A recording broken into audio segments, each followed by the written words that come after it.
Hello and welcome, everyone. Thanks for joining us today. I'm Emma, and here with me is Max. Hey there. Today, we're diving into something a bit different. It's all about cooking, but here's the twist: we're using cooking to learn English. We know a lot of you are learning English, so we thought, why not make it fun and practical? Right, cooking is something we do every day, and it's full of useful words and phrases. Whether you're making breakfast or dinner, there are tons of chances to practice English while cooking. So, if you like food and you want to learn some English, you're in the right place. Let's start simple. What's the first thing we do before we start cooking, Emma? Good question, Max. The first thing we do is gather our ingredients. Ingredients are all the different foods and spices you need to make a meal. Like, if you're making a salad, your ingredients might be lettuce, tomatoes, cucumber, maybe some olive oil, and salt. Exactly. So, step 1. Ingredients. When we say gather, we mean to collect everything you need. You look around in your kitchen or go to the store and make sure you have all your ingredients. And for some people, it's helpful to write down a recipe first. A recipe is a list of ingredients and instructions for making a dish. It's like a guide or a plan, telling you what to do step by step. Do you use recipes when you cook, Max? Sometimes, recipes are great for learning because they teach you words like slice, chop, mix, and stir. For example, chop means to cut something into small pieces. We often say chop the onions or chop the garlic. Right, and these are really good action words. Slice is a bit different. When we slice, we cut something into thin pieces. So if you slice a tomato, you cut it into thin, round pieces. Exactly, and let's not forget stir. Stirring means moving a spoon around in something, like soup or sauce. Stirring mixes everything together. You can stir slowly, or if you're in a hurry, you can stir quickly. So we've got some keywords here. Ingredients, recipe, gather, chop, slice, and stir. Imagine you're following a recipe in English. Even if you don't understand every word, you might still guess what to do just by knowing these action words. And don't worry if it takes time. When you're just starting out, it's okay to go slow. Cooking has lots of little steps, and the more you practice, the easier it gets. Plus, cooking is a great way to practice patience, which is also useful when learning English. That's a great point. And another good word is measure. When we measure ingredients, we make sure we're using the right amount. Like, if a recipe says 1 cup of flour, we use a measuring cup to get exactly 1 cup. Yes, so let's say you're making pancakes. Your ingredients might be flour, eggs, milk, sugar, and maybe some butter. First, you'd measure 1 cup of flour, then add it to a bowl. Then, measure the sugar, maybe 1 tablespoon, and add just means to put it in. Right, and mixing is another important action. When you put flour and sugar in a bowl, you usually mix them together. And then, if you add milk and eggs, you mix those in too. This way, everything is combined evenly. Mixing is really common. When you're baking a cake or making bread, you often have to mix a lot of things. Mixing can be done with a spoon, a whisk, or even a mixer, which is an electric tool that helps mix things faster. And don't forget, cooking is also about flavors. When we season our food, it means adding spices like salt, pepper, or herbs. Seasoning can change the taste of your dish, making it salty, spicy, or sweet. Yes, for example, if you're making pasta, you might add salt to the boiling water to season it, or you might add some herbs like basil to the sauce for extra flavor. This is a small detail, but it really makes a big difference. Absolutely. All right, I think we've covered some great words for cooking so far. Remember, if you're following along and cooking in English, just try to use 1 or 2 of these words each time. It really helps you feel comfortable using English in the kitchen. Yeah, and the more you practice, the more natural it will feel. Cooking is supposed to be fun, so don't stress too much about getting everything perfect. Just enjoy it and take your time. And remember, cooking in English is just like learning English. It takes practice and patience, but each step brings you closer to becoming better and better. All right, everyone, let's keep going. Last time, we talked about ingredients, recipes, and some action words like chop, slice, and stir. Today, we'll dig even deeper into some other things that happen in the kitchen. Cooking has so many steps, and each one gives us a chance to learn new words. Emma, how about we start with something simple but important? What happens when we need to heat something? Good idea, Max. So heating just means making something warm or hot. When you cook, you often need to heat things up to make them soft, cooked, or just warm. Think about water for tea. You put the kettle on to heat the water. Or if you're cooking a soup, you heat it on the stove. Yes, and heating can happen in different ways. There's the stove or hob, which is the hot surface where we put pots and pans to cook food. Or there's the oven, which is like a big box that heats up inside. We bake things like bread, pizza, and cakes in the oven. Exactly. And then, of course, there's the microwave, which is a small box that heats food very fast. It's really handy if you need to warm up leftovers or melt butter. Each type of heating tool, stove, oven, microwave, has its own words and steps. So true, and another big part of cooking is knowing how to control the heat. On the stove, we can make the heat low, medium, or high. Low heat is gentle, like if you're melting chocolate. High heat is stronger and cooks food faster, like when you're frying something. And that's another great word. Frying means cooking food in oil or butter in a pan. It's how we cook things like eggs, onions, and sometimes chicken or fish. So if a recipe says to fry the onions, it means you put the onions in a hot pan with oil and cook them until they're soft and brown. Good point, and a fun cooking word is saute. Sauteing is a type of frying, but usually with a small amount of oil or butter and at medium heat. When you saute vegetables, you move them around in the pan so they don't burn and they get soft and tasty. Yes, sauteing is a great way to cook vegetables. It's gentle, so they keep their color and taste fresh. And if we turn the heat higher with more oil, it becomes deep frying, like when you make French fries. Deep frying cooks food really fast, but it's a bit messy. And let's not forget boiling. Boiling means heating water until it bubbles. When water gets really hot, it starts to bubble, and that's boiling. You can boil pasta, potatoes, and rice. It's one of the easiest ways to cook something. Boiling is useful, and there's also simmering. Simmering is when the heat is a little lower, so the bubbles are small and gentle. You might simmer a sauce or soup so it doesn't burn. It's still cooking, but slower and with more control. These are all great cooking actions, so if you're following a recipe and it says to boil, fry, saute, or simmer, you know how to handle the heat. But there's also a part of cooking that happens before all of that. Emma, do you know what I'm thinking about? Are you thinking about prepping the ingredients? Yes, exactly. Prepping is getting everything ready before you cook. It can mean washing vegetables, chopping onions, or measuring out spices. Prepping helps you be organized, so you don't forget anything once you start cooking. That's right, and washing is a key part of prepping. You should always wash fresh vegetables and fruits before you cook them. Washing helps remove dirt and anything else that shouldn't be there. You can do it in the sink with some water. And once your ingredients are prepped and washed, you're ready to assemble them. Assembling means putting everything together before you start cooking. For example, if you're making a sandwich, assembling would mean getting the bread, cheese, and vegetables ready to go. Assembling is very helpful when cooking, and now that we're talking about putting things together, let's mention some more tools. We use tools like spatulas, whisks, and ladles. These are all utensils that help with cooking. Good point, Emma. A spatula is a tool that you use to flip or move food, like pancakes or eggs in a pan.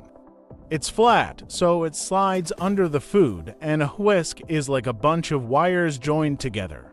It's great for mixing things that need air, like eggs for an omelet. And a ladle is a big spoon with a long handle, perfect for scooping up soup or stew. It makes serving liquid foods easy. Then there's the knife, of course. It's important for chopping and slicing, but you should always be careful with it. Absolutely, safety is key. Cooking is fun, but knives can be sharp and ovens are hot. Another good safety tip is to keep a towel or a mitt nearby to hold hot pans, and always watch what you're doing, especially if you're trying to follow a recipe in a new language. Good advice, Max. And now that we've talked about tools, let's talk a bit about different flavors. Adding flavor to food is such an important part of cooking. We already mentioned salt and pepper, but there are so many spices and herbs out there. Yes, spices like cinnamon, cumin, paprika, and ginger can make a big difference. They each add a unique taste to the dish. For example, cinnamon is sweet and used in desserts, while cumin has a warm, earthy flavor that's great in soups or rice dishes. And herbs like basil, oregano, and thyme add fresh flavor. Basil is common in Italian food like pasta and pizza. Oregano also adds a nice, strong taste, and thyme is great with roasted vegetables and meat. Herbs and spices can turn a simple dish into something amazing. And another thing to remember is that a recipe often tells you how much of each spice to use. So it might say 1 teaspoon of salt or half a teaspoon of cinnamon. A teaspoon is a small spoon and a tablespoon is a bigger one, like we use for eating. So if you see teaspoon in a recipe, that's a small amount. And tablespoon is about 3 times more than a teaspoon. It's a good idea to have measuring spoons so you can get the right amount of each ingredient. That's right. Measuring is important because too much or too little of a spice can change the flavor a lot. And as you get more confident, you can start adjusting the amounts to match your own taste. Some people like things more salty, others like them sweeter. And once everything is ready, you can start cooking. At first, it can be a lot to remember the ingredients, the tools, the spices, but as you practice, it gets easier. You'll start recognizing words and actions, and it will feel more natural. Cooking is like learning a language. There are steps, rules, and a bit of creativity. But each time you practice, you get better and can do more things on your own. And cooking with English is a great way to make language learning part of your everyday life. All right, everyone, welcome back. We've talked about so many useful words for cooking, like ingredients, tools, and cooking methods like frying, boiling, and simmering. Now, let's dive into what happens once the food is cooked and ready to serve. Cooking doesn't just end with the food on the stove or in the oven. There's a whole other step when it comes to plating, tasting, and sharing your food. That's true, Emma. Plating is a fun word, and it means putting the food onto a plate or dish in a way that looks nice. It's more than just putting food on the plate. It's about making it look appetizing and ready to eat. Sometimes just adding a little garnish, like a sprinkle of herbs or a slice of lemon, can make a big difference. Yes, garnish is a great word. A garnish is a little extra that you add to make the dish look more appealing. You might sprinkle some fresh parsley on top of soup or add a few berries to a dessert. It's simple, but it makes the food feel more special. And once it's on the plate, it's time to taste. Tasting is a big part of cooking. You get to see if all your flavors came together. When you taste, you're not just eating. You're noticing the different flavors and textures. Texture is another good word. It's how the food feels in your mouth. Is it soft, crunchy, chewy, or creamy? Exactly. For example, bread can be crusty on the outside and soft inside, while a salad might be crunchy because of the fresh vegetables. And sometimes, you might add something creamy, like cheese or dressing, to add a smooth texture. Each texture adds something unique to the dish. And flavor is so important too. When we talk about flavor, we mean the taste of the food. There are different types of flavors: sweet, salty, sour, bitter, and spicy. For example, chocolate is sweet, chips are salty, lemons are sour, coffee can be a bit bitter, and chili peppers are spicy. Yes, understanding flavors can help you decide how to season your food. If a dish is too bland, you can add a little salt or spices to make it more interesting. And if something is too salty, you might add a bit of sugar or lemon juice to balance it out. Exactly, and when you cook more, you learn to adjust flavors to match what you like. Adjusting means changing something a little to make it better. So, if a soup tastes too plain, you can add more salt or herbs. If a sauce is too thick, you can add a little water or broth to make it thinner. Adjusting is such a useful skill. Recipes give you a starting point, but with practice, you can make changes to create the taste you love. And speaking of changes, cooking also teaches us about substitutions. Sometimes you might not have every ingredient, so you have to use something else. For example, if a recipe calls for butter but you don't have any, you might use a little bit of oil instead. Yes, exactly. Substituting is a great way to be flexible in the kitchen. If you don't have fresh tomatoes, you can use canned tomatoes. Or, if you don't have chicken, you can use vegetables to make the dish vegetarian. Substitutions make cooking easier and help you use what you already have. And let's talk about sharing food. One of the best parts of cooking is sharing your food with others. Sharing food can bring people together, and it's a chance to show your creativity and hard work. When you serve food, it's more than just giving someone a meal. It's sharing a bit of yourself. Yes, and in English, there are some great phrases around sharing food, like help yourself or dig in. If you tell someone to help themselves, it means they're welcome to take as much as they'd like.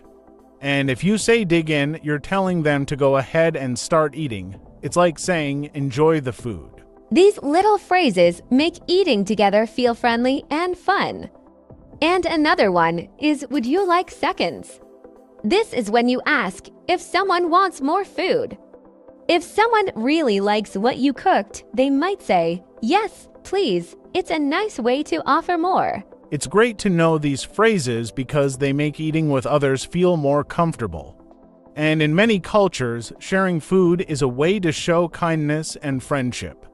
So, knowing some of these expressions can make a meal feel even more special. And cooking can also be a way to share culture. Different countries have their own unique foods and flavors. When you try a new recipe from another country, it's like learning a piece of their culture.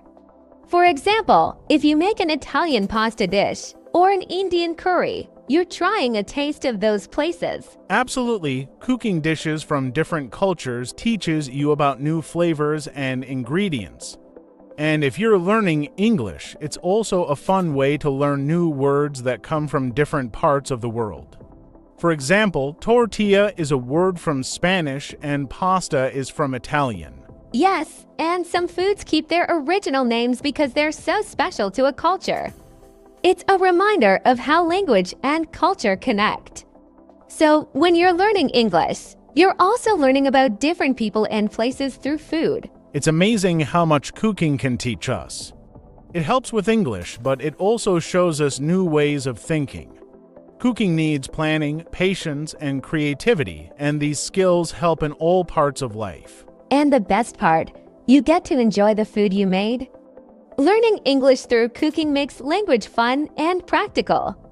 You're not just learning words, you're learning how to use them in real life. And if you're new to cooking or English, remember that every small step counts. Even if you just try one recipe or learn a few new words, you're making progress. Cooking gives you a chance to learn, create, and share. And the more you practice, the better you'll get. Absolutely. So, go ahead, find a simple recipe and give it a try. Use the words we talked about, gather your ingredients, measure them, and start cooking. And don't forget to have fun, even if things don't go perfectly the first time. Learning English and learning to cook both take time, but they're both so rewarding. And if you keep going, you'll see progress. You might even surprise yourself with how much you've learned. Thank you for joining us today. We hope you learned a lot and feel inspired to try cooking in English. Remember, every dish you make and every new word you learn brings you closer to your goals. And if you enjoyed this podcast, don't forget to subscribe to our channel and share it with your family and friends. Cooking and learning are both better when shared. Thanks for cooking with us today. See you next time, everyone. Happy cooking and happy learning. Goodbye.